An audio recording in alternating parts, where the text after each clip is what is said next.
Video बनाने से पहले मैं एक बात कहना चाहता हूँ। मैंने पहले भी वीडियो बनाए, लेकिन किसी ने लाइक तो क्या करना, शेयर भी नहीं करे।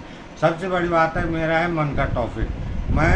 मैं मानता हूँ कि अनिरुद्ध आचार्य की बड़ी दुम है। अगर बचपन से मेरी भी ऐसी लगन होती तो आज मेरा भी आश्रम या कथावाचक में भी होता।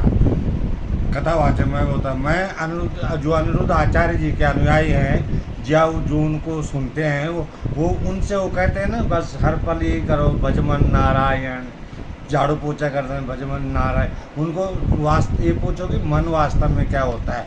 मैं तो अनिरुद्ध आचार्य जी से शर्त तक लगा सकता हूँ कि मन वास्तव में क्या होता है।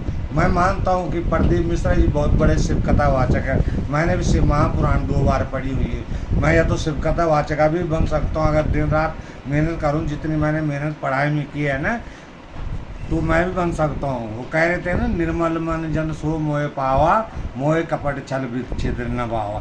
जीत लो मन को पढ़कर गीता, तो मन ही हारा तो क्या जीता। स्वयं की पहचान और मानसिक विकारों से मुक्ति गीता का सार है। क्या अनिरुद्ध आचार्य जो तिल माही तेल है, जो जगमग माही आग, तेरा साईं तुझ में है, जाग सके तो जाग। कोई भगवान को जगा कर बैठा है, कोई बुला कर बैठा है। अगर सभी भगवान को मन में जगा दें तो ये धरा ही स्वर्ग बन जाए। इंसान पापी कब होता है? इंसान पापी तब होता है जब वो भगवान को बुला के बैठा होता है। तो अगर सभी मन में भगवान जगा दे, धरा ही स्वर्ग बन जाए। मैं मानता हूँ कि जो प्रदीप मिश्रा जी हैं वो बताते हैं कि शिव के वो ये करो वो करो, टोड़े जो भी बताते हैं वो उपाय बताते हैं। मैं तो कहता हूँ तो कर्म तो करना ही पड़ेगा, कर्म प्रधान है। सबसे बड़ी बात तो कर्म तो करना ही पड़ेगा ना। अब मैं उनके वो करता रहता हूँ, शिव मंदिर में जाता रहता हूँ और घर पे बैठा रहता हूँ, तो क्या पैसा मिल जाएगा? कर्म तो करना ही पड़ेगा। सबसे ज्योतिष मैं मानता हूँ कि ज्योतिष भी, लेकिन 50% ज्योतिष है और 50% अपने कर्म है। मेरा नाम द्वारिका प्रसाद भट्ट है। मेरी मीन राशि है और मीन राशि वाले का बनता है विष्णु योग। और मैंने कहीं पढ़ा था कि जिनकी कुंडली में विष्णु योग होता है वो होते हैं करोड़पति। तो यहाँ तो क्या बताऊँ आपको किस हालत में हूँ। करोड़पति तो कहें, आप खाने के मांदे पड़े हुए हैं, खाने के मांदे पड़े। करोड़पति तो क्या मानना, कर्म तो करना ही पड़ेगा। मैं मानता हूँ कि कितने भी बड़े कथावाचक जो भी हैं, मैं उन सब से पूछ सकता हूँ कि मन वास्तव में क्या होता है। मैं ये कहता हूँ कि जो अनिरुद्ध आचार्य जी की कथा सुनते हैं उनसे संपर्क साधने का कोई तरीका हो तो मैं ये बता सकता हूँ कि उनसे पूछ सकता हूँ। तत्वमसी का क्या मतलब होता है? ये तत्वमसी का वो उपदेश है जो स्वामी रामकृष्ण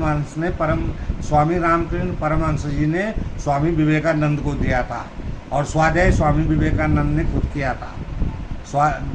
शिक्षा से आत्मविश्वास पैदा होता है और आत्मविश्वास से अंतःकरण में बैठा हुआ ब्रह्म जागृत होता है। मैं सिद्धियों से भी पार हो गया हूँ स्वामी रामकृष्ण परमहंस की तरह। प्रकृति की अपेक्षा अध्ययन से बहुत से लोग महान बने हैं। जब तक आप अपना अज्ञान दूर करने के लिए कटिबद्ध नहीं हो सकते, कोई आपका उद्धार नहीं कर सकता। मैं मानता हूँ ये कुमार विश्वास, अनिरुद्ध आचार्य, प्रदीप मिश्रा और भी कई कथावाचक जो यूट्यूब चैनलों पे शास्त्र ग्रंथों को पढ़ के बकचोदी करते रहते हैं ना, मैंने बहुत ग्रंथ पढ़े हैं। शिव महापुराण मैंने पढ़ी है, विदुर नीति मैंने पढ़ी है, चाणक्य नीति मैंने पढ़ी है, दुनिया भर के आध्यात्मिक ग्रंथ पढ़ चुका हूँ मैं। जो सतलुज दरिया पे राधा स्वामी सत्संग व्यास है, उसके मैं सैकड़ों ग्रंथ पढ़ चुका हूँ। और मैं लुधियाना में रहता हूँ, और जहाँ दाद पिंड है वहाँ एक आश्रम है, निष्काम सेवा सदन आश्रम। उनके भी मैंने बहुत से ग्रंथ पढ़े हैं और ग्रंथों में आत्मा है। आज के अध्यात्म के नाम पे अनुयायियों का शोषण है। क्यों? अपने सद्विवेक से बड़ा गुरु कोई नहीं होता। अपने सद्विवेक से बड़ा कोई गुरु नहीं होता। निज चेतन स्वरूप ही परम तत्व है। मैं पहले भी बता चुका हूँ कि मैंने जड़ नहीं चैतन्य शिव का साक्षात्कार किया है, और वो है मेरी आत्मा। बहुत है ना।